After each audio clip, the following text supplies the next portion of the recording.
Hello, hello, hello. Welcome to Savage Universe. I'm Jam, and tonight I have with me Tracy and JohnDoom to talk about the Han Cluster. Welcome to the show. How are you both doing tonight? Uh-oh. Are we still muted? Did you mute us, JM? You are unmuted. I am now There we go. muted. I'm doing great. How are you? Doing well. So, Tracy, what's new in the Han Cluster? Well, there's lots of stuff new, and the thing is, I feel like it seems to the people on the outside that nothing's been going on, but I've been doing so much. And one of the things is what we're going to mainly talk about tonight is the new adventure that was just released. And then I've got other things in the hopper. So I've got a 32 pager that is coming up. I'm just waiting on art to come in for it. And then there's another adventure I started like the other day because I was really in a mood, and I was like, oh no, I've been waiting years to write this adventure, so I just got in the mood and wrote it, or at least started it. And then I've got a new book that I'm planning for next year to crowdfund. So that's the short version. We can get into the long version as we go. That's awesome. Yeah, I can't wait to talk about it. And no, I did try to unmute people, but if you mute yourself, I have no control over that. So I'm a professional, James. Professional. It was Consummate professional. Totally me. Totally. That's right. JohnDoom, why are you here? No. JohnDoom's here because the adventure we're talking about. Tell us about it. Well, I'll tell you about the adventure we're talking about. That's why we're here. Okay. So it's the Lost Waltz. If I could say that correctly, lost is the pronunciation for that word. The Lost World Juror. Yes. It's an adventure that I wrote and then sent off to Tracy and said, hey, let's do a thing. And she's like, yeah, all right, that sounds good. And then I sent it. She's like, this has some bones to it. And I said, that's fantastic. I was quite worried it didn't. And so after some significant fixing and some playing around and juggling, we're able to get the thing. Okay, not so significant fixing. Still, I wouldn't say fixing. No. We massaged it into place. We took it to the chiropractor and got some of the bones cracked where they needed to go. I happen to know for a fact that you are a great writer, so I am not buying any of this. And I know that Tracy, you have a discerning eye, so well, I'm yeah, excited about this. Okay, fine. I'll take your thank you. That's very nice of you to say. Thank you. I had an idea where I wanted a bunch of ships that are going around and doing their daily tasks in the Han cluster to actually be a thing. So it's not just like, hey, there's one spaceship in the entire cluster and it belongs to the heroes, and that's the only one you ever see. And then there's the Rassiter, which is the giant ship that goes between Earth and Han cluster and does all kinds of trading. And I was like, but there's got to be other people doing like mining and trading and salvaging and all sorts of the stuff that you get to play in 15 years when Star Citizen comes out. But why not right now in Han cluster on the table, And yeah, right. Oh, I know, right? Yeah, that is the old one. And so I was like, hey, we have a bunch of ships that are getting lost out in space. I was like, it'd be really great is if they got just pulled out of space wherever they are, and then they can't get out of that. If there's some kind of creature that would do that, that'd be great. And Tracy's like, there is already a creature. I've already written the creature that does that in the book. Like, holy moly. Well, let's do this. So we have a giant space creature that is affecting that's a bit of a spoiler, but we have a giant thing that's affecting a bit of the ships that fly around and get caught in those things. And then because of that, the military or the Edenic force or somebody says, hey, heroes, we don't got time to deal with this because there's a lot going on right now. Can you pop in, maybe help out? So yes. Go ahead. Go ahead. I was going to say, who came up with the title The Lost Waltz? John did. Awesome. So Tracy, what was it about this adventure that made you go, yeah, this is exactly what I'm looking for? Well, yeah. So John pitched the idea of doing an adventure. Then he pitched the idea of the adventure itself. And I said, awesome. And then we agreed to, the stuff that you agreed to when you're working together, and it already fit in with one of the what do I say, the more esoteric, invisible monsters of the blinding that already existed, but I was very sketchy about being. I was not very forthcoming about them because, and for a reason, because I wanted them to be almost Easter eggy, right? Mm. Where they do exist. They're these monster things, and they're invisible, and it's almost impossible to detect them.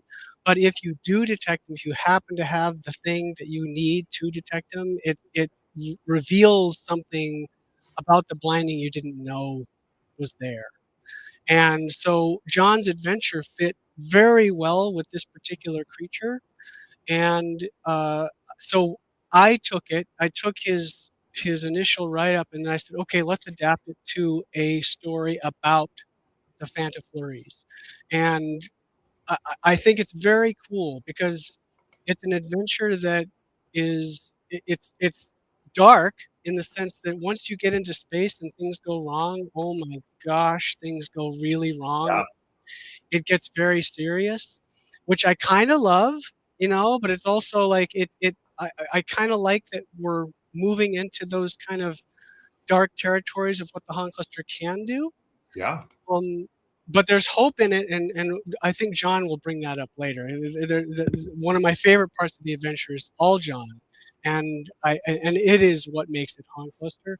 But I took it and adapted it for the Fantifleuries, and I thought, okay, this is great, so that we can have this adventure happen, this stalling of your hyperdrive, and you're in there, and your power goes out. I mean, everything goes wrong, and there's no real easy way to figure it out, and you're in a lot of trouble.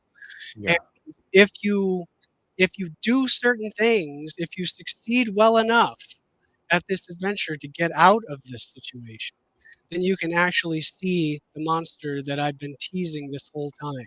That's awesome. Very, very cool, because not only can the person who's got all the edges see it, but everybody sees it, and it becomes a real thing. And it's, I mean, to spoil it for the people who are in this channel who probably would run it more than play it, right?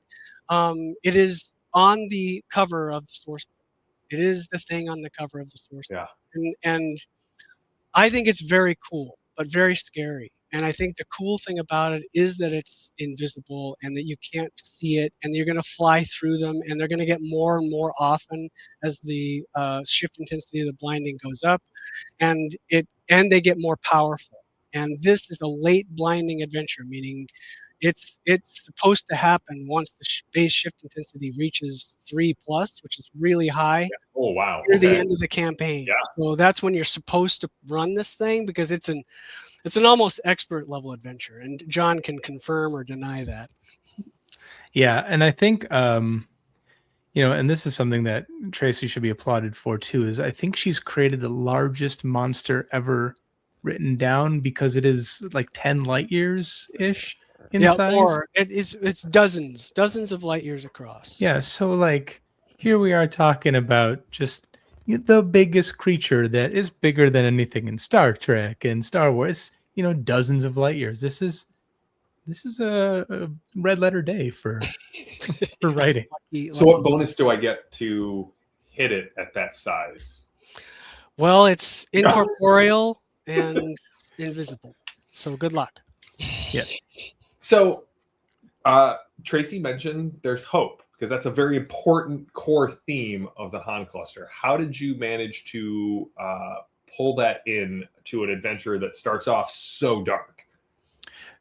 That's a fun question. So I was looking around on like the darkness playground and found hope, and then just grabbed him and just shook him until I got the so really, there's, like in most of the Han cluster, there are some shining examples of NPCs that don't ever outshine the players' characters, right? They don't do that, but they are there to shine a spotlight on what the player characters can do. And that's kind of what provides hope, is that in that interaction between the NPCs and the player characters, you have a route to take that kind of arrives, at the things are going to be better because of this interaction, because of what they can do together better than what they can do separate. In this case, the party finds themselves, and again, this is going to be some significant spoilers territory. So if you're the person who's going to have someone run it for you, I mean, pop off now, and I'll give 2 thumbs up, Rocky style, when we're done. No, we should give spoilers. That's what the people are here for. But that's why they're here. So that's what JohnDoom is always pestering for when he's in the chat. That's right. So now, that and trying to make you laugh when you're not supposed to laugh. That is I the appreciate other that. thing that I appreciate that. Yeah, I can break you. I'm doing a good job. So the player characters in the ship get caught in this thing, which instantly sucks all of the energy out of the ship. All of the high-powered energy goes away. So your drives offline.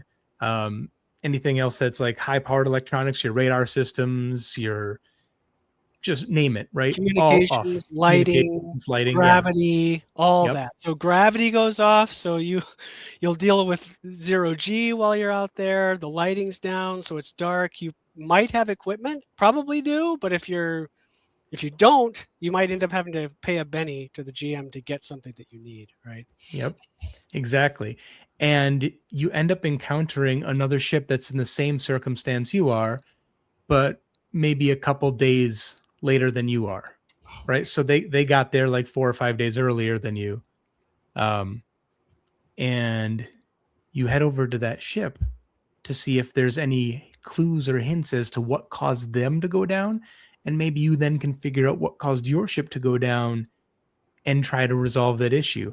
As you get over there, and again, extreme spoilers here, you see that there is a ghosted person on the bridge of the ship who, in her last efforts of attempting to find some kind of solution, sees the party board the ship and is extremely grateful that they're there, but then snaps back to her body because she falls unconscious. Yeah, she falls unconscious in her body because she's run out of air inside of her life suit. Right, so she's been out of her body for like 3 days trying to solve this problem because she knows that her sleeping, carapace body takes up less air than she would be walking around. So her whole idea was to try to save as much time as she could. And the party gets there just as she snaps back. And now they can investigate that if they want, and they might have a chance to save her. But it's going to be really hard to do it. Yeah. So I love that. The clock is ticking. Yeah. Yep. And that provides that hope right there. Mm-hmm. As soon as she snaps back, she just, you can roll healing to find out what's happened. And you find out, well, she's out of air somewhere on this ship. We've got to find her. If they immediately snap to it, they have a chance to save her. If they wait at all, she dies.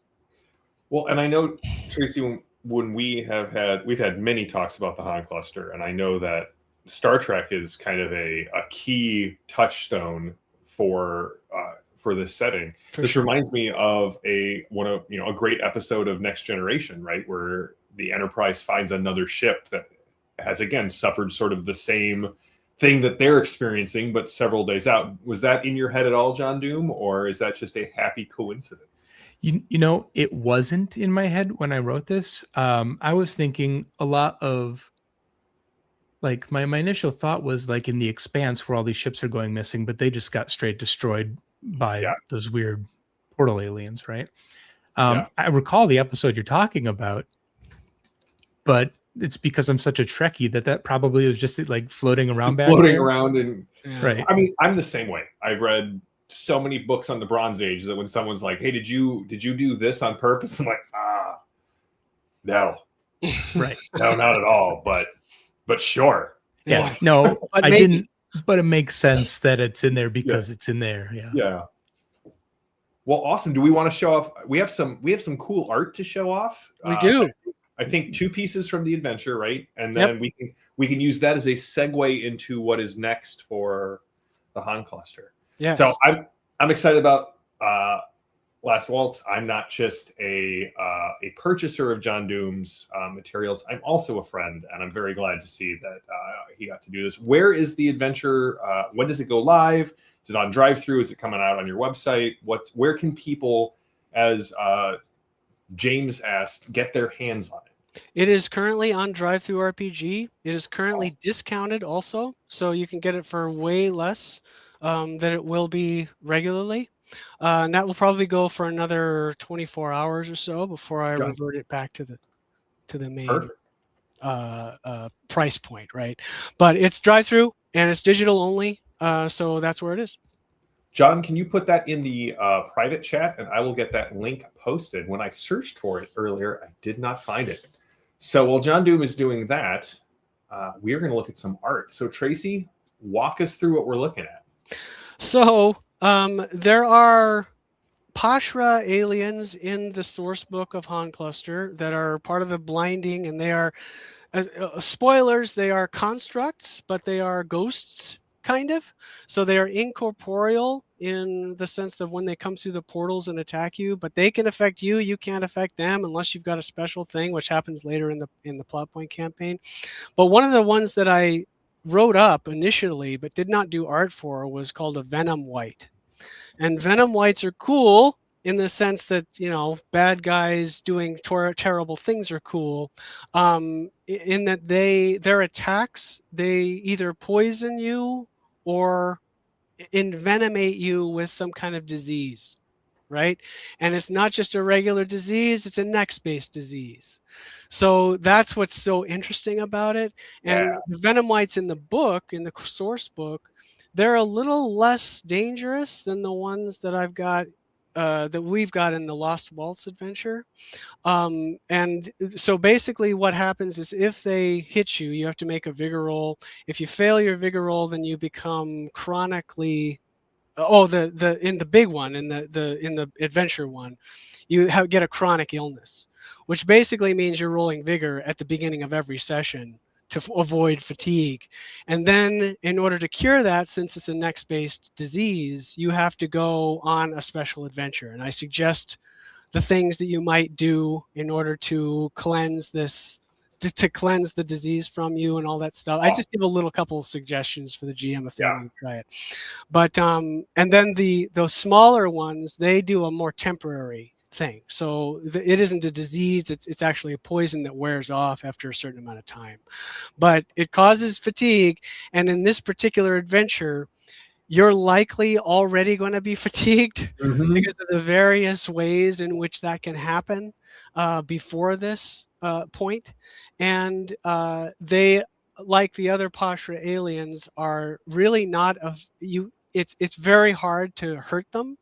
And so in this particular adventure, we don't ask you to fight them directly like I do in the first act of the plot point campaign to get you an idea of what you're dealing with, right? Here, I'm not asking you to fight them directly. What I'm asking you to do instead is use your fighting and shooting against them to gather task tokens for a dramatic task that you're trying to complete at the end. So you still feel like you're being useful as a fighter or a shooter, but you don't have the frustration of saying, I can't hurt these things, because you're still gathering tokens to get out of there. And that's the whole point, right? So this is a greater Venom White is what it is. Very cool. Now, I love this next piece. This is just fantastic. Yeah, this is the cover, and both of these pieces were done by Dimitar Spazov, who I really love, and he did all the archetypes for both books now. Almost all the archetypes. There's one that's an odd one out, but Dimitar is great. I love Dimitar's work because he does faces so well. He's just so good at them, and everybody who knows Savage Worlds has seen Dimitar's work in Savage Worlds product, and he's great. He's nice to work with, and he did this as I wanted to show you fighting the Venom Whites and the Venom Snakes is what they are. And so yeah, it's just a ghosted Draxel Tapper and two capped other archetypes fighting the Venom Whites. Very cool. Yes, I do claim, I mean, you did critically fail a fear check, and the robot had a heart attack, and then you were scared of these yellow creatures. Listen, just roll better, Crypt, right? That's basically all I can say. I think I told Tracy that the very first roll of the game was the fear test for the next invasion, and every character failed, and 3 of them critically failed. Wow. And I don't think anyone rolled lower than like a 16 on the table. So wow. It gets the point across, right? It does. When they asked me what I was doing, I said that, being a GM is a lot like being in prison. You have to establish dominance on your very first day with the group. And that's true. James did not fail. Most of the people failed. Right. Okay, so my favorite part about that was us all going, wait, can robots have a heart attack? Wait, let's look this up. Hold on. They can. Yeah, they can. It did. Yeah. So let's look at this next piece, because I think as soon as we reveal it, people are going to have questions. Sure. So we've covered the Lost Waltz art, and now we're on to different stuff. Okay, so this is my mock-up cover. So this is a rough of what it's going to be. So I'm revealing the process here. And so this is Bad Moon is working on this with me, and they did the covers for the original books, which are great, I think. And I had them do it for Ghosts of Vickers Haven, which is a big 32-page mega adventure that is already written, and it was written by my great friend Mac McCallum, and will come on and hype it up when it's actually released. I cannot wait. I don't know when that will be yet, because I'm just waiting on Bad Moon to get me some art, and then I'll do the final, run through checks, proofing, all that stuff with the adventure. But it is very cool. And like Lost Waltz, it sort of leans into sort of the horror aspect of the Han cluster. I show off the next piece while we're talking about that. Sure. Yeah, 100%. So this is really cool. And I described this to John. He thought this was really awesome. And so what's happening here is this is not anything to do with the blinding. This is to do with a ship that has a very special technology that was sort of developed by this genius guy to do with the Nex. And it sort of backfires in a big way. And what's happening here is this is technically a new rescue system from that was developed by Edenic engineers using this new technology. And so what you're seeing here is there are pods on the other side of this wall, and they can hold maybe 2 or 3 people each. And when the pods attach, they can render the wall of the ship incorporeal. So they can pull you through the wall into the pod, and the pod can go back to its host ship, right? These tentacles are the rescue system for people who may be unconscious and whatever, right? But this rescue system has gone sort of haywire in a sense, and the reason for that is because they are now under the control of what can become a ghosted or a linked starship. The first very cool starship in the Han cluster. Oh, I love that idea. And it's very cool. Like this, and this linked starship is not necessarily a friend, not necessarily an enemy. It's very independent. And if you play your cards right, it can be an ally, but it will be out there on its own, doing its own thing. It's never going to be like we're buddy-buddy, because of the way it was linked and because it's distrust for humanity because of all this stuff that's happening around this adventure that sort of makes it iffy. But anyway, so one of the fun things about it is Mac wrote this great thing. When this is happening, over the loudspeakers, or you hear this announcement and it says, your conveyance has suffered a catastrophic failure. You are being rescued. Please relax and, it's like, please cooperate, all this stuff. It's this very serene voice while all this is happening. And of course, none of the people here except one who's already being pulled through the portal knows what's going on. So this is a piece that tells a great story of what that adventure, or part of what that adventure is. Now, you also mentioned archetypes, and that's the rest of the art that we have to show off. Yes. So what are these archetypes linked to? So I'm creating new archetypes for the Earth book that I plan to crowdfund next year. Awesome. And so it's going to be about Earth, about the soul system. I call it the soul home zone. So it's an area smaller than the Han cluster probably, but not appreciably smaller, that has planets around it and resources and all that other stuff that where Earth, pilots and ships and stuff, they venture out and they do things, right? So I have a preliminary name for it, but I hesitate to say what it is because it might change. But I have an idea for the adventure. It's outlined. The neat thing about it, I think, is that number one, it happens 2 years before the first act of the current plot point campaign. Okay.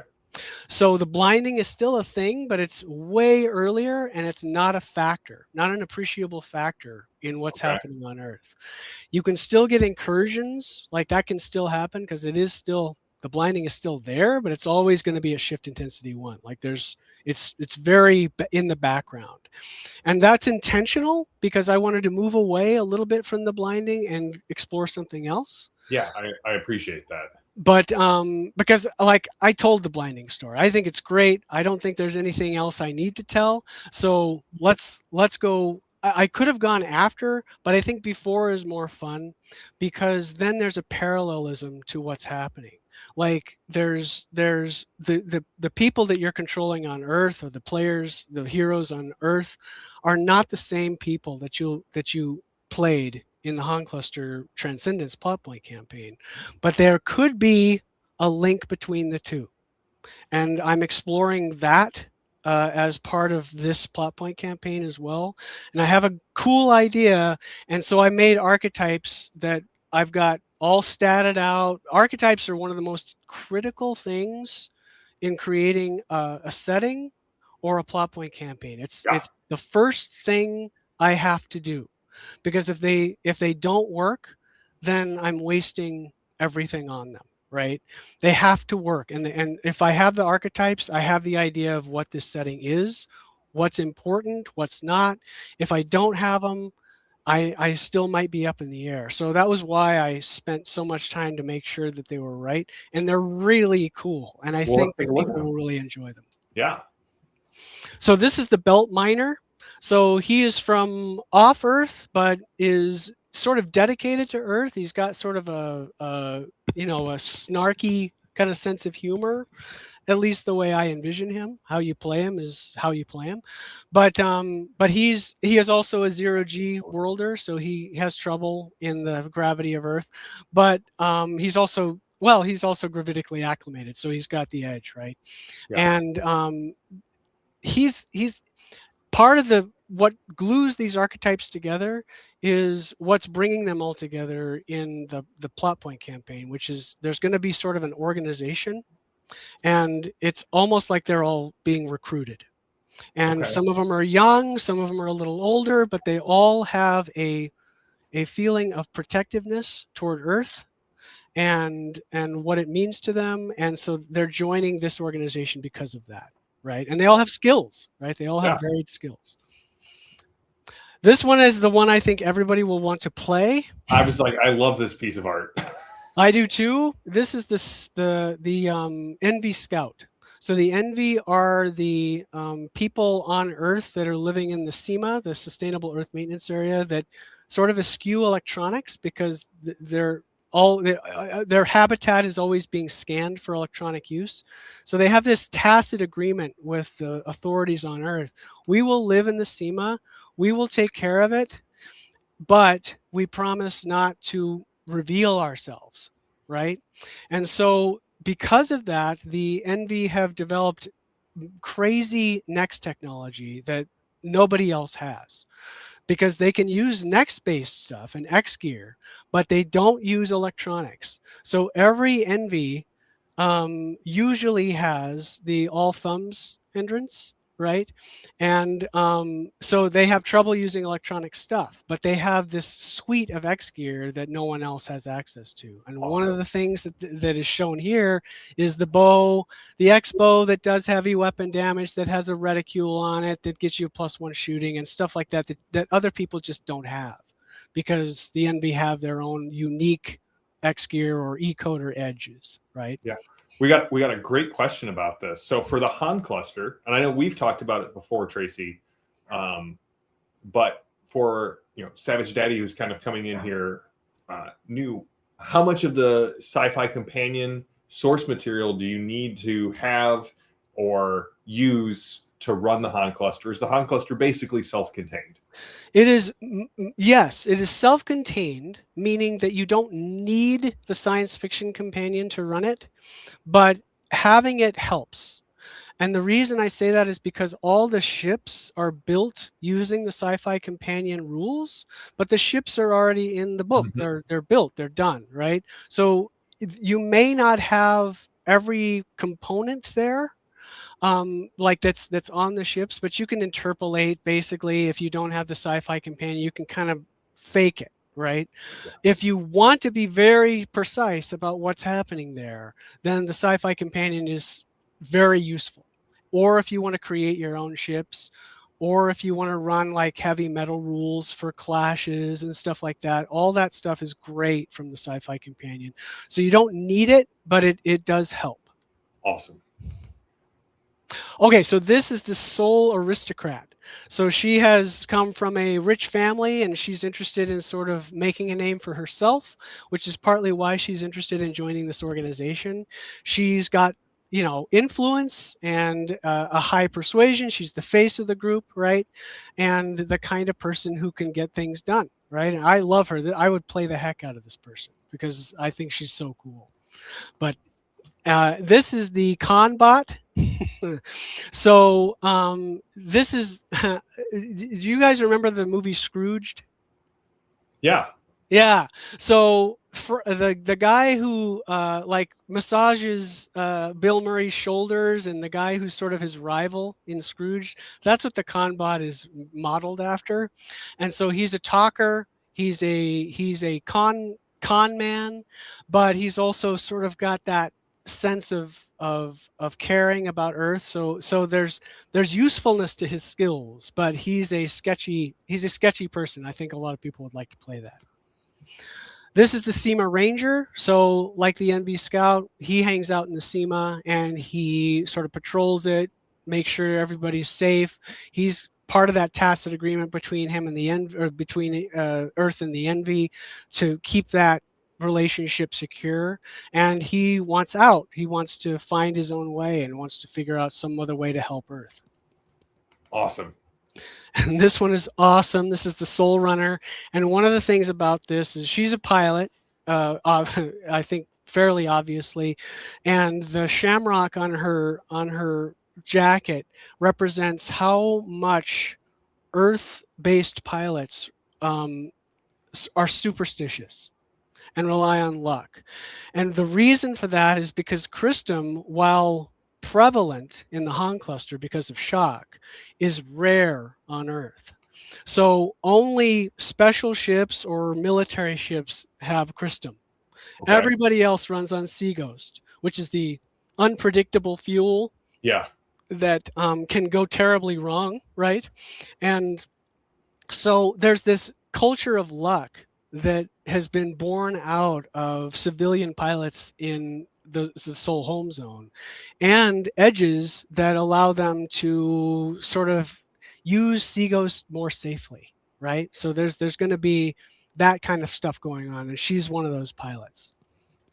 Very cool. All right, and then last but not least, so this is a little bit deceiving. He's not an adult. He is of the same ilk as Haley Preston. So he's not a Z-Kid, original Z-Kid. He's a Z-Friend, which is now sort of on Earth a corporation or a company that has decided to take the Z-Kid's original schematics and recreate them because they don't want them to sort of go away completely, and repurpose them not as children for adults to have, but as teachers of kids and stuff like that. And if one of them happens to ghost, they have funds in place and support in place for when they link to the next and how to support them and all that stuff. This is one of those kids. And so in context, when you see him in a scene, he'll be shorter than everybody else because he's sort of like Haley Preston age, right? The 12 to 13-year-old. But he's called the Z urchin. And he sort of, when he linked, he's like, I'm out of here. And he went off on his own, refused any help from Z friends to get on his feet, and decided to go out on his own. So he's very practical, and as you might say, and sort of sketchy, but also has skills. And so I think some people would enjoy playing him too. I would. So we've got the Lost Waltz. We've got a new adventure coming out, and we have a new crowdfunding book, hopefully next year. Next year. That's a lot of new Han cluster. Like that answers the other question I was going to ask. How is it doing? But it sounds like it's doing great because there's certainly stuff coming out, right? Yeah. And one of the things I do want to say is I'm going to transition over to Drive-Thru's PSP program, which is their print partner program. So they have a new program for selling retail books that have been offset print run and that I've got, in inventory back here. I'm going to use them as the storefront from now on. Once I get it all set up, it's almost all set up, so that you can order the retail books from Drive-Thru itself, which saves me some trouble and gives others some confidence, and stuff like that. It still gets shipped from here. I still ship it, but Drive-Thru handles all the rest of it. So awesome. all that stuff. Cool. And then there's one more thing I'm working on, which I've been wanting to do for years, which is the dense atmospheric flying race that I've been working on. I'm trying to conscript Chris Hussey to help me with that. I've not nailed that down yet, but I'm working on it. But I have started the adventure, and I've started some new rules about racers and high density, high gravity environments, and setting that up as a awesome. Much more optimistic, sort of fun, less horror-y tale to offset some of this other stuff. Tracy, I don't know if Chris Hussey has the chops to write like that. It would take him. I just don't know. He's going to have to really prove it. Yeah, sure. No, he's already proven. He's fantastic. But I'm just trying to get under his skin a little bit, saying Sure. But I still haven't nailed him down yet. So we'll see. We had a question about Han Cluster Foundry mods, but I think that was something in the chat. I think Valentine is... Yeah, that is a Chris Valentine question. I have not bugged him, so it is partly probably my fault because I haven't bugged Chris enough. But I think that he's got it mostly done. Yeah. He said it's done, and he's going to deliver it to Tracy. Fantastic. Look at that. That's skill. He got it announced and delivered on chat. On chat. No. No, that's totally fair. But it is already on Fantasy Grounds. If you use Fantasy Grounds, it's been on Fantasy Grounds for a while. But Foundry been waiting, and sounds like it's almost ready. So I'm committed. Any more JohnDoom in the future of Han Cluster? I don't see why not.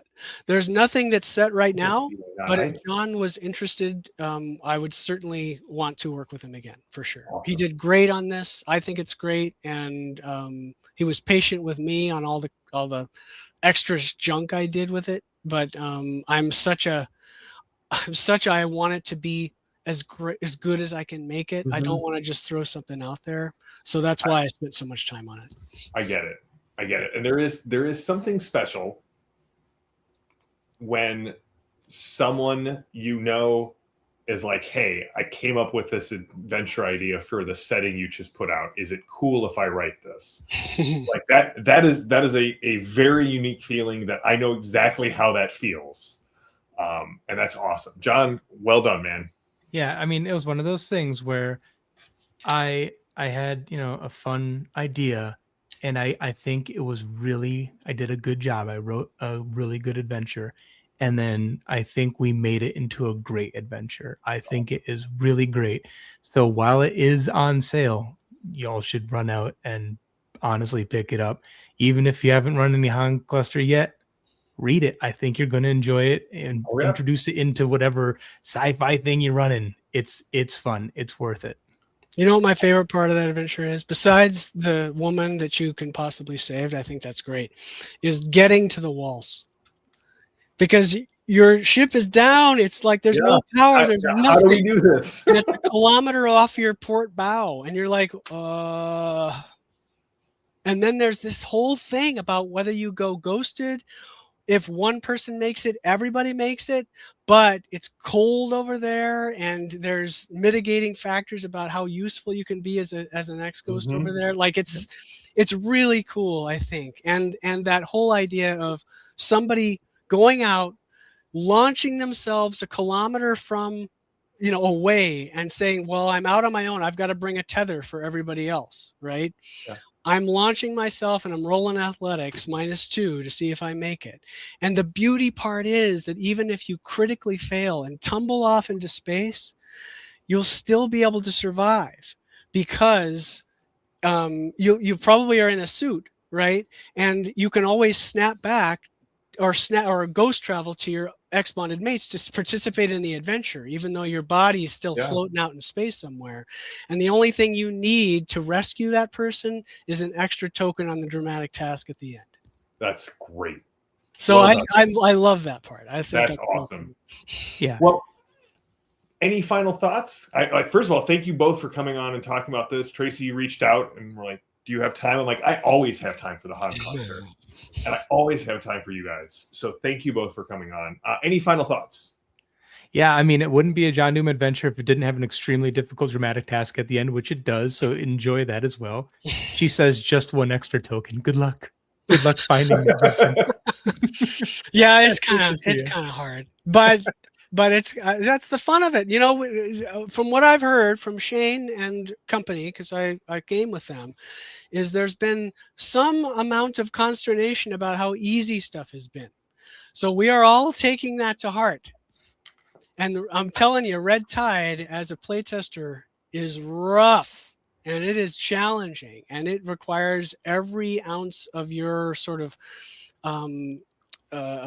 faculties to get past some of the stuff that he throws in front of you. That's awesome. And I've taken it to heart too. Making challenge, I love it, and because I love the challenge that creates triumph. Yep. I shared this. I was talking with somebody, and like the very first bit of GMing advice I ever got was a set of articles on Pyramid Magazine back when Steve Jackson Games had their digital magazine, and it was called Play Dirty with John Wick. Yes, and I have those books. They're right over there. Yeah, I have the books too, and like his whole premise is players want to feel like John McClane. Make them walk over broken glass before you give them a shot at the villain. And I'm like, yeah, that's basically been my GMing style because of those articles. Like, so if you've played with me, blame John Wick. No. Thank you both for coming on and talking. John, any final thoughts before we sign off?